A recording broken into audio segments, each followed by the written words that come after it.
Ayan po mga kabida, isang magandang oras sa lahat at welcome po sa aking channel. Eto, kapapasok lang po mga kabida, naglabas na po ng pahayag ang Iglesia ni Cristo dito ho sa nangyari po kay dating Pangulong Rodrigo Roa Duterte. Sa kanila pong statement na bago lang po inilabas mga kabida sa pamamagitan po ng kanila pong spokesperson na si Brother Edwin Sabala. Hindi ho sila sang-ayon doon ho sa nangyari po sa dating Pangulo, okay? Na ipinadala po mga kabida doon ho sa The Hague, Netherlands. Parang isinurrender po natin yung dating Pangulo po natin, doon ho sa The Hague, Netherlands sa International Criminal Court.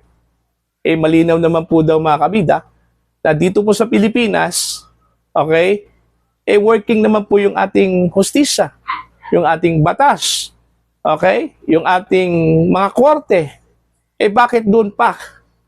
Bakit hinayaan po natin na doon po itatry yung dating Pangulo sa ibang bansa po, mga kabida? Okay?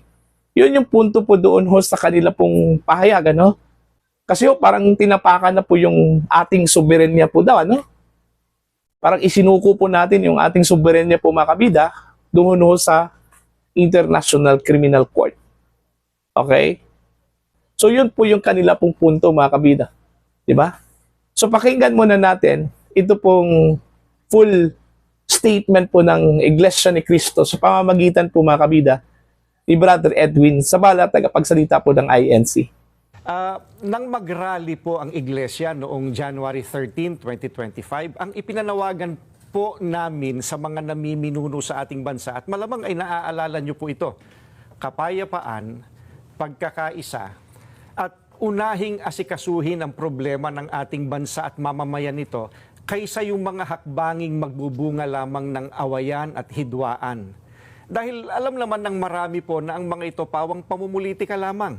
Ang nakakalungkot po ay yung panawagang yun ng Iglesia ni Cristo tila hindi pinakinggan ng mga kinauukulan. Kaya nga po, Kuya Jen, nangyari yung mga nangyayari ngayon. Hindi naman po natin may tatatwa ng sino man. Matindi ang pagkakabahabahagi ngayon ng mga nasa gobyerno hanggang sa ating mga mamamayan. Hindi lamang tayong mga Pilipino ang nakakaalam na hindi tayo nagkakaisa. Ang nakakalungkot, maging ang mga taga-ibang bansang nagmamasid sa kaganapan po rito ngayon sa Pilipinas, alam na alam nila, hindi nagkakaisa. Magulo. Tungkol po sa dating Pangulong Rodrigo Duterte. Ayan po, we come to the crux of the matter. Yes po, opo. Para po sa mga kababayan po natin, ang posisyon po ng Iglesia ni Cristo ay ito. Kung ano ang tama at kung ano ang nasa mga batas natin, yun sana ang dapat pairalin. Huwag po itong pilipitin para umayon sa nais ng sinuman. Hindi po sumasang-ayon ang Iglesia sa anumang hakbangin na hindi naaayon sa mga batas ng ating bansa. Sapagkat ang batas po ang salalayang nagpapanatili ng kaayusan sa ating bansa. Kapag ang batas ay binaliwala, ay nagbubunga ito ng kaguluhan, hidwaan at kawalang hustisya. Alam niyo po iyan. Sino mang Pilipino o mamamayan ng ating bansa na may ginawang paglabag sa ating mga batas, dito dapat litisin sa ating bansa. Bakit po? Sapagkat gumagana naman ang sistema ng ating hustisya. Hindi po natin sinasabing wag litisin ang dating Pangulo sa mga iniaakusa laban sa kanya. Ang saganang amin po, nagtitiwala ang Iglesia ni Cristo sa integridad at kakayahan ng hudikatura para pagpasyahan ng ganitong bagay at usapin. Ang mga hukom natin ay may kakayahan po na gampanan ang kanilang tungkulin, na ipataw ang tamang hustisya at pairali ng katarungan sa lahat ng sandali. Kaya, hindi natin dapat isuko ang soberenya ng ating bansa sa iba. Yan po ang posisyon natin. Ayan po, malinaw po yung mensahe ng INC po mga kabida. Unang-una, tutul po sila doon ho sa pagpapadala, pag-surrender po kay dating Pangulong Duterte doon po sa International Criminal Court. Pangalawa po, working po yung ating mga batas po dito, yung ating korte, yung ating piskalya, yung hustisya po natin, ano, bakit hindi ho dito sa Pilipinas sinampahan po ng kaso at itratry po itong si dating Pangulong Rodrigo Roa Duterte. Pangatlo po mga kabida, kung sinunod lang daw sana ng mga opisyal po natin, ito yung suggestion po ng INC, di ba? Kung maalala po ninyo, nagkaroon po ng malawakang prayer rally po, ano? Itong Iglesia ni Cristo po mga kabida, para lang po ipagdasal na sana po maliwanagan yung mga isip po ng mga opisyal po natin na unahin yung mga napakabahalagang bagay po ano na dapat pong atubagin ng ating gobyerno at hindi yung impeachment trial po ni Vice President Sara Duterte. Yun yung rason kung bakit po nagkaroon po ng malawakang prayer rally.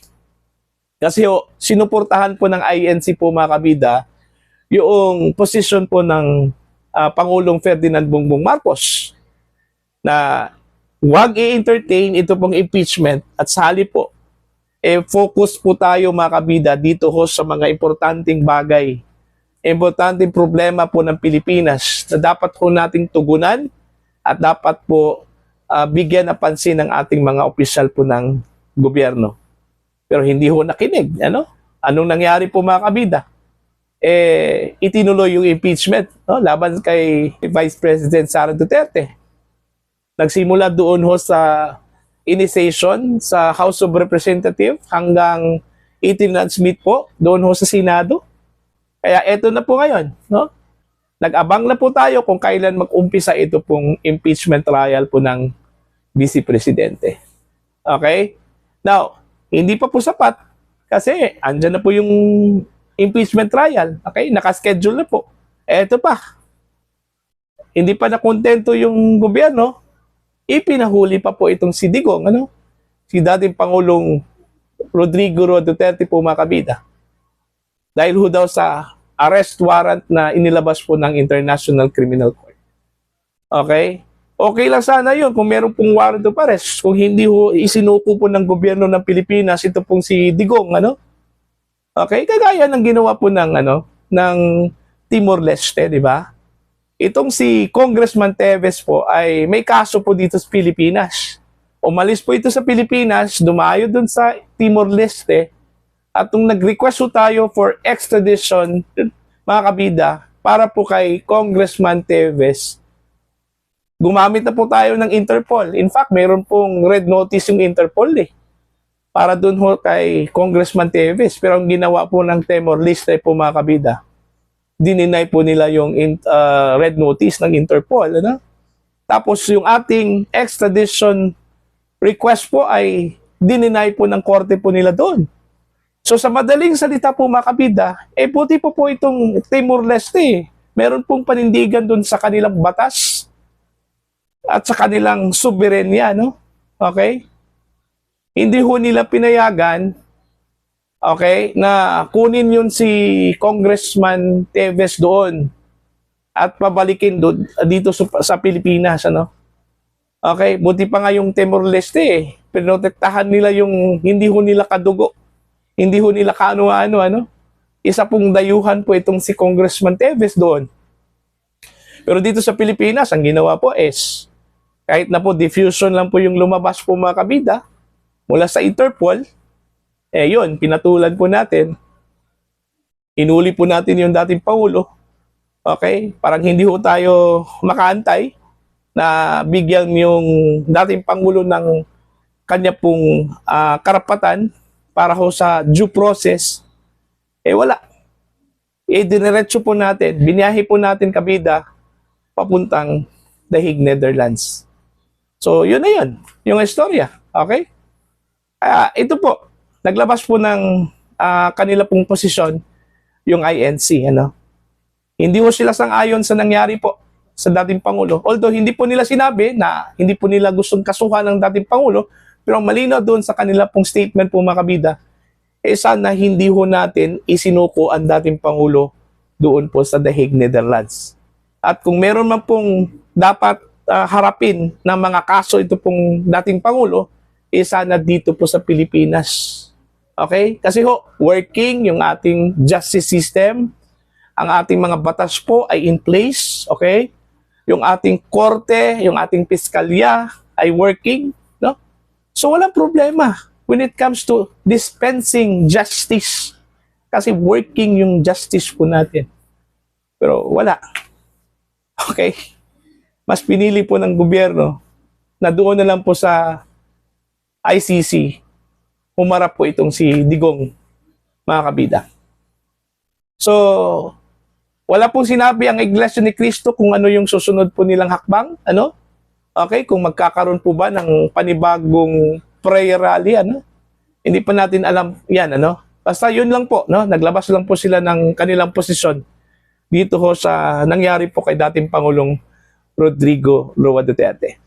So para po sa inyong mga opinion at comments mga kabida, you can comment down. Sa mga hindi pa po subscribers sa akin channel, please subscribe, just click the subscribe button, click the notification bell, click all para updated po kayo sa aking mga uploads. Maraming salamat po sa inyong lahat.